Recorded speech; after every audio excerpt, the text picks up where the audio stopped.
बेटी एक बार चल के लड़के को देख तो लो। मेरा दावा है कि लड़का तुम्हें बहुत पसंद आएगा। बाला बहुत अच्छा लड़का है। हाँ हाँ बेटी, हम लोग तुम्हारे दुश्मन तो नहीं है। किसी अच्छे लड़के से ही तुम्हारी शादी करवाएंगे ना। आखिर तू हमारी इकलौती बेटी है। अच्छा ठीक है माँ, अब ज्यादा भावुकतापूर्ण शब्दों का इस्तेमाल ना करो। मैं चलने के लिए तैयार हूँ। चलो फिर बिना देर के हम सब चलते हैं। सभी बाला के घर पहुंचते हैं। अरे क्या बात है बहन जी, अभी तक आपका बेटा नहीं आया? जी बस आता ही होगा। तभी वहाँ बाला आता है। लो जी, आ गया मेरा बेटा। ये लोग तुझे देखने आए हैं और ये इनकी बेटी नम्रता है। बाला के सर पर बिल्कुल बाल नहीं होते। ये देख नम्रता और उसके परिवार वालों की आंखें फटी की फटी रह जाती है। ये तो टकला है। हे भगवान, माँ पिताजी, आप दोनों एक टकले से मेरी शादी करवाने वाले थे। अरे ये तो पूरा उजड़ा चमन है। देखो बेटी, इस तरह किसी का मजाक उड़ाना गलत है। किसी के बारे में इस तरह की बातें नहीं करते। बालों का क्या है, वो तो आते जाते रहते हैं। लड़का टकला है तो क्या हुआ, इंजीनियर है, अच्छा खासा कमाता है। आप चुप रहिए जी।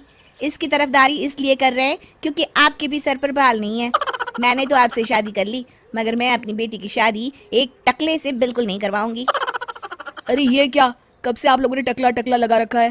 और माफ करना, तुम भी कोई हूर की परी नहीं हो। तुम लोग मेरे घर में आकर मेरी ही बेइज्जती कर रहे हो। निकल जाओ यहाँ से। हाँ हाँ तो जा रहे हैं ना, हमें भी यहाँ रुकने का कोई शौक नहीं है। नम्रता और उसके परिवार वाले उठकर वहां से जाने लगते हैं। तभी नम्रता का छोटा भाई जाते जाते कहता है, टकला। तेरा बाप टकला। और इस तरह बाला का रिश्ता टूट जाता है। फिर एक दिन सड़क के किनारे एक आदमी घूम घूम कर कंधी बेच रहा होता है।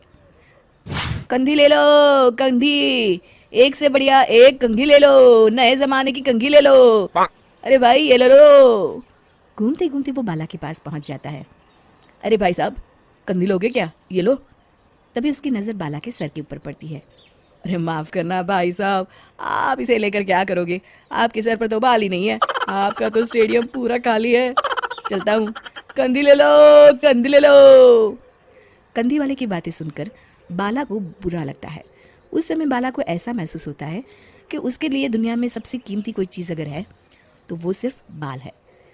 बाला सड़क पर चलते हुए लोगों के बाल बड़ी गौर से देखता है। चलते चलते बाला एक मंदिर के पास पहुंच जाता है। हे भगवान, तुमने ये मेरे साथ क्या किया? थोड़े से बाल अगर मुझे दे देते तो तुम्हारा क्या चला जाता? सारी दुनिया मेरा मजाक उड़ाती है। अरे भाई, आज पहला इंसान देख रहा हूँ जो मंदिर आकर भगवान से अपने लिए बाल मांग रहा है। बेटा, भगवान ने तुम्हें सब कुछ तो दिया है। अच्छी सेहत है, अच्छी नौकरी है। लगता है तुम्हारी तबीयत ठीक नहीं है। घर जाओ, सब ठीक हो जाएगा। बाला वहाँ से चला जाता है। घर पहुंचकर बाला खाना खाता है और अपने कमरे में सोने के लिए चला जाता है। फिर सुबह जब बाला सोकर उठता है तो आईने के सामने अपने आप को देखकर हैरान हो जाता है। बाला के सर पर एकदम घने बाल आ जाते हैं। बाला खुशी से झूम उठता है। अरे ये तो चमत्कार हो गया, मेरे सर पर बाल आ गए। लेकिन ये हुआ कैसे? दोस्तों, अगर आप इस कहानी का दूसरा भाग देखना चाहते हैं तो हमें कमेंट